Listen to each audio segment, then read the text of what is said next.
നരേന്ദ്രമോദിയെ ഇന്ത്യയുടെ പ്രധാനമന്ത്രിയാക്കുന്നതിൽ കോൺഗ്രസ് വഹിച്ച പങ്ക് നമുക്ക് തള്ളിക്കളയാൻ പറ്റുമോ?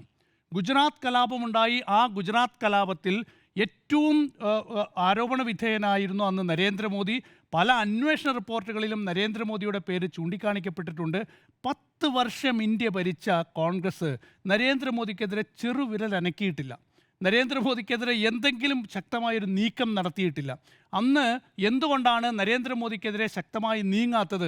എന്തുകൊണ്ടാണ് അന്ന് ഗുജറാത്ത് മുഖ്യമന്ത്രിയായിരുന്ന നരേന്ദ്രമോദിയെ അറസ്റ്റ് ചെയ്യാത്തത് എന്ന ചോദ്യം കോൺഗ്രസിനകത്ത് വളരെ ശക്തമായി ഉയർന്നിരുന്നു. അന്ന് അഹമ്മദ് പട്ടേലിനെതിരെയാണ് ഏറ്റവും വലിയ വിമർശനം ഉയർന്നത്. അഹമ്മദ് പട്ടേൽ ഗുജറാത്തുകാരനാണ്, നമുക്കറിയാം. അഹമ്മദ് പട്ടേൽ സോണിയാഗാന്ധിയുടെ രാഷ്ട്രീയകാര്യ സെക്രട്ടറി ആയിരുന്നു. കോൺഗ്രസിലെ സോണിയാഗാന്ധി കഴിഞ്ഞാൽ അന്നത്തെ ഏറ്റവും പവർഫുൾ ആയിട്ടുള്ളൊരു നേതാവായിരുന്നു. ആ അഹമ്മദ് പട്ടേൽ നമുക്കറിയാലോ, ആ അഹമ്മദ് പട്ടേൽ വഴിയാണ് ഗുജറാത്തിലെ രാഷ്ട്രീയമൊക്കെ കോൺഗ്രസ് നിയന്ത്രിച്ചു കൊണ്ടിരുന്നത്. അപ്പോൾ ആ അഹമ്മദ് പട്ടേലിൻ്റെ ഒരു അനുമതി ഇല്ലാത്തതുകൊണ്ട് തന്നെ നരേന്ദ്രമോദിയെ തൊടാൻ അന്ന് എല്ലാവരും ഭയപ്പെട്ടു. ആ രീതിയിൽ നരേന്ദ്രമോദിയെ സംരക്ഷിച്ച് നിർത്തിയത് അന്ന് കോൺഗ്രസ് ആയിരുന്നു. ആ നരേന്ദ്രമോദി പിന്നീട് ഇന്ത്യയുടെ പ്രധാനമന്ത്രിയായി.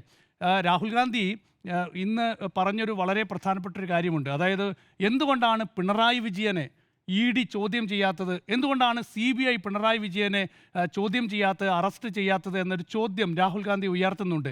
ഈ എൻഫോഴ്സ്മെൻറ്റ് ഡയറക്ടറേറ്റിൻ്റെ ഡൽഹിയിലെ പുതിയ ഓഫീസ് അത് വലിയ അത്യാധുനിക സൗകര്യങ്ങളൊക്കെ ഉള്ളതാണ്. പക്ഷേ ആ ഓഫീസിൻ്റെ ഉള്ളിൽ ഒരു ഇരുട്ടുമുറിയുണ്ട്. ആ ഇരുട്ടുമുറി എന്ന് പറയുന്നത് പഴയ ജയിലുകളെ, ഇടിമുറികളെ ഓർമ്മിപ്പിക്കുന്ന ഒരു മുറിയാണ്. ആ മുറിക്കുള്ളിൽ ഇരുത്തിക്കൊണ്ടാണ് രാഹുൽ ഗാന്ധിയെ 55